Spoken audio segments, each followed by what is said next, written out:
오늘 하나님의 방법은 동역입니다. 라는 제목으로 주신 말씀 전하겠습니다. 러시아에서 사공이 많으면 배가 산으로 간다 라는 한국 속담을 좋아한다고 합니다. 왜냐하면 사공이 많으면 배가 산으로도 갈 수 있다 이런 의미로 이해했기 때문입니다. 힘을 합치면 못할 것도 한다라는 것이죠. 한 번은 러시아에서 러시아 외교관 그리고 대사들이 러시아에 있는 한국 고려인과 관련한 행사를 할 때에 사공이 많으면 배가 산으로 갈 수 있는 것처럼 러시아와 한국이 협력하자고 연설을 하기도 했다고 합니다. 물론 사공이 많으면 배가 산으로 간다라는 말은 여러 사람이 저마다 자기 주장대로 배를 몰려고 하면 결국엔 배가 가야 할 곳으로 가지 못한다라는 의미입니다. 그런데 러시아 사람들이 이해하고 있는 방법도 틀린 말은 아니라는 생각이 됩니다. 정말로 협력하여 함께 일한다면 하지 못할 일들도 능히 가능하다는 것을 너무나도 쉽게 경험하게 되기 때문입니다. 오늘 우리가 읽은 본문에도 사도 바울의 사역에 크게 협력했던, 함께 동역했던 사람들이 등장합니다. 1절을 보면 사도 바울은 베베라는 여성을 로마에 있는 교회에 추천합니다. 베베는 로마서가 쓰여지고 읽혀지는 것에 아주 커다랗고 중요한 일을 감당했던 여성입니다. 베베가 로마로 가야 하는 상황이 생겼습니다. 그래서 사도 바울이 로마에 있는 교회들에게 편지를 쓰게 되었고, 베베의 편에 로마에 있는 교회들에게 사도 바울의 편지가 전해지게 되었습니다. 사도 바울은 베베를 우선 일꾼이라고 소개합니다. 헬라어 단어로 다이코노스라는 단어를 사용하였는데 이 단어는 두 가지의 뜻을 가지고 있습니다. 사역 혹은 봉사의 뜻을 가지고 있고 또 다른 의미는 집사라는 뜻을 가지고 있습니다. 집사의 영어 단어 디컨이 바로 다이코노스에서 나온 것이지요. 베베가 실제적으로 어떠한 사역을 감당하였는지 자세하게 알 수는 없지만 베베는 교회의 장로들과 함께 사람들의 필요를 물질적으로 채워주기도 하고 약한 사람들을 돌봐주고 위로했던 그러한 여인으로 알려져 있습니다. 그래서 사도 바울은 베베가 자신과 여러 사람의 보호자, 헬라어로는 후원자가 되어 주었다고 소개합니다. 그리고 등장하는 인물이 브리스가 우리가 알고 있는 브리스길라와 아굴라 부부입니다. 이들 역시 사도 바울의 사역 가운데 빼놓을 수 없는 사도 바울의 사역에 큰 위치를 차지하고 있는 부부입니다. AD 49년경에 로마의 글라우디오 황제가 로마에 있는 유대인들을 모두 다 축출합니다. 유대교를 믿는 유대인들과 그리스도인들의 충돌 때문인데요. 그래서 사도행전 18장 2절을 보면 브리스길라와 아굴라 부부가 사도 바울과 함께하게 됩니다. 이 부부가 로마에서 쫓겨나서 사도 바울과 함께 천막 만드는 일을 하였다고 하니까 이 부부가 가난하고 하루 벌어 하루 먹을 것 같지만 사실 학자들은 실제로 이 부부가 상당히 부유했을 것으로 추측합니다.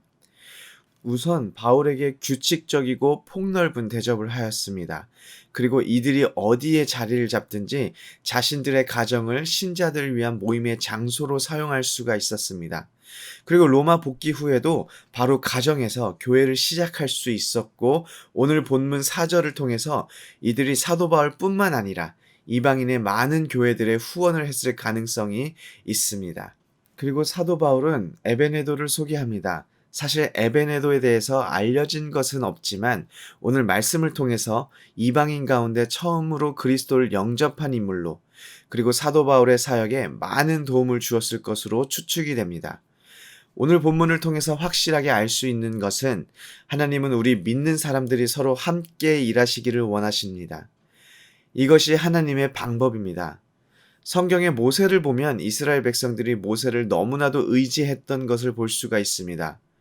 모세의 리더십이 엄청났지요. 이스라엘 백성들 사이에서 모세의 위치가 어느 정도였냐면 모세가 시내산으로 올라가 내려온 것이 늦어지자 이스라엘 백성들이 금송아지를 만듭니다. 왜 만들었겠습니까? 모세가 없는 지금이 너무나도 불안하기 때문 아니겠습니까? 모세가 산으로 갔지만 그들에게는 여전히 낮에는 구름 기둥이, 밤에는 불 기둥이 있었습니다. 그럼에도 불구하고 그들에게 모세가 없다라는 그 사실이 그들에게는 너무나도 불안한 일이었습니다. 이런 모세가 혼자 대단해서 그런 위치가 된 것이 아닙니다.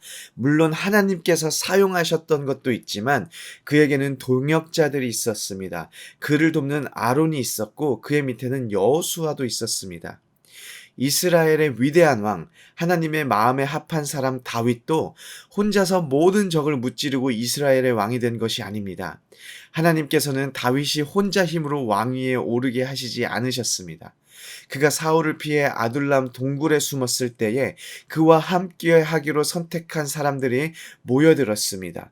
그에게는 또한 요압도 있었고 그가 하나님 앞에 옳지 못한 선택을 할 때 그를 바로잡아주는 나단 선지자도 있었습니다. 하나님은 우리가 혼자 일하게 두지 않으십니다. 왜 하나님은 우리가 혼자 하나님의 일을 하게 두시지 않을까요? 에베소서 1장 22절을 보면 또 만물을 그 발 아래 복종하게 하시고 그를 만물 위에 교회의 머리로 삼으셨느니라 라고 기록되어 있습니다. 골로새서 1장 18절 상반절에도 그의 몸인 교회의 머리시니라 라고 기록되어 있습니다. 그리스도께서 교회의 머리가 되시고 우리가 그의 몸된 교회가 됩니다. 이 말은 그리스도께서 내가 십자가에 달려서 너희를 구했으니까 너희가 잘 살아봐라. 내가 때가 되면 너희가 얼마나 잘하고 있는지 보러 올게가 아니라 그리스도께서도 우리와 연합하여 함께 동역하기를 원하신다라는 것입니다. 그렇다면 우리는 누구와 협력하여 동역해야 할까요? 저는 오늘 본문을 묵상하면서 이런 생각을 해보았습니다.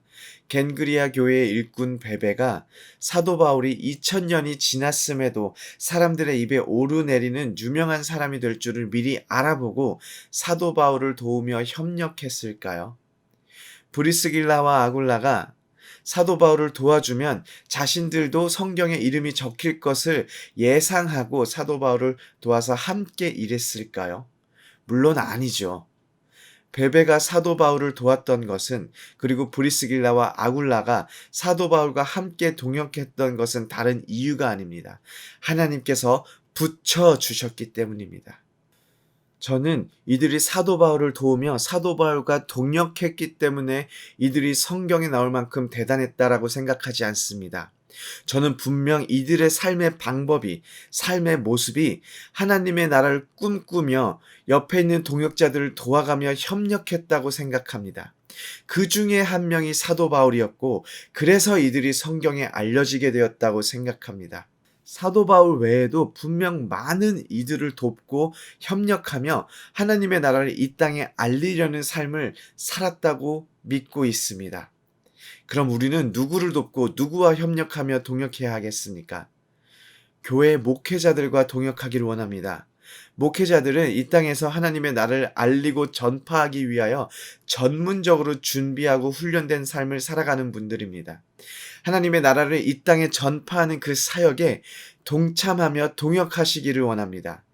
또한 그리스도의 몸된 교회, 교회 안에 있는 지체들과 협력하여 동역하기를 원합니다. 교회에서 만나게 되는 형제 자매들은 어쩌다가 같은 교회에서 얽히게 된 관계가 아닙니다. 하나님께서 붙여주신 사람들입니다.